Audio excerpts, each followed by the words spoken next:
we are working on a project called Disect. Okay, so let's start. So basically, Disect, we are trying to make the transaction shareable among the people in the on the blockchain, and as the name suggests, we are just trying to dissect the payment methods on how the users buy assets on the blockchain and all. So So the vision basically here is to make any transaction on blockchain shareable. Like that's the main core. Like that's the core idea. To be more descriptive, we provide a service to allow two or more wallets to take part in buying or sharing anything on Web3. Okay? I'll go to like why would you want to do that, right? I'll take you through some scenarios. One would be to mitigate risks by buying NFTs in a group. So maybe you like NFT, but you're not sure if it's a rug pull, and you would you can mitigate with a bunch of maybe your friends want to buy the NFT along with you. It's kind of a memory, and you can basically buy it together. You can share it together, right? That is one scenario. The second scenario would be becoming a co-signer of a loan. Basically, maybe you are an indie, you want to take a loan, and you want to basically that's again a shareable transaction that you can share with people. Taking a loan is one utility, and there are like other utilities as well, but I'll just take the last scenario that I thought of. Like it would be a lot of you would have played Axie Infinity, right? And as soon as it got got popular as a sudden, and the Axie cost of an individual actually popped up very high, so you could not really buy it like alone. And then there was like these guilds like IndieGG, which basically would allow you to rent an Axie, and other players could use to play it. So you and your friends or maybe n number of people could buy it together, and then you could together basically lend it, and then the whole cost would be shared. The whole profit or whatever you get will be shared. Like these are some use cases. There can be n use cases. What our focus is to get the V1 the first proof of concept live as a plugin basically. So yeah, as we said, it has got some use cases, but is it not already implemented? Like that's what like yeah, Pooja, you can go next. So basically, like everybody does, after thinking this idea, we just went through some projects if they have already implemented this thing or not. So basically, most of the projects, they do the second part of what our problem statement is. So a problem statement can be basically divided into two parts. The first part is we have to combine the funds from different users, and we have to bring it to one smart contract. For example, we are creating a group of 4 users.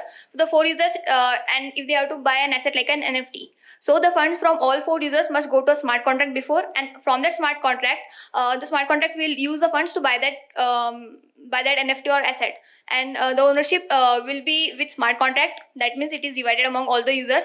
So basically, we got a few projects like OX split, 0x splits, but it does the second half. Means it's like people are sending somebody sending the funds to a smart contract, and the smart contract is dividing among a given number of recipients. So it's basically the second part of the problem. Yeah. So as Pooja said, one part is converging of funds and buying something, and the second part is basically how do you manage the ownership of what asset. Like later, if it is a transferable asset, you would want a multi-sig, to basically allow people to, not a single person can own that thing, because again you are having some kind of fractionality of ownership there. So that's the two problems. What 0x splits and other built-in things like that we found out totally were what they do. Basically, they create a recurring kind of smart contract, which once you fund it, it disburses equal amounts of payment. So basically, we can take example of a plant DAO. What it does is it's basically so if you like fund the plant DAO, you like it basically helps you plant trees somewhere, right? So the process can be divided into 3 things. One is cost of seed, cost of land, and cost of labor, basically for managing that fees. Then you set some parameters. Okay, this percent, this percent, this percent is for individual things, right? And then whenever you fund that contract, equally it's disbursed. So this is like mostly solved. Like there are like a lot of implementations there. But the first part where you want to buy something and you want to share the context of what you are buying, basically that is not yet implemented like anywhere, like effectively at the very least. Yeah. So yeah. So what will like our product look like for the end user?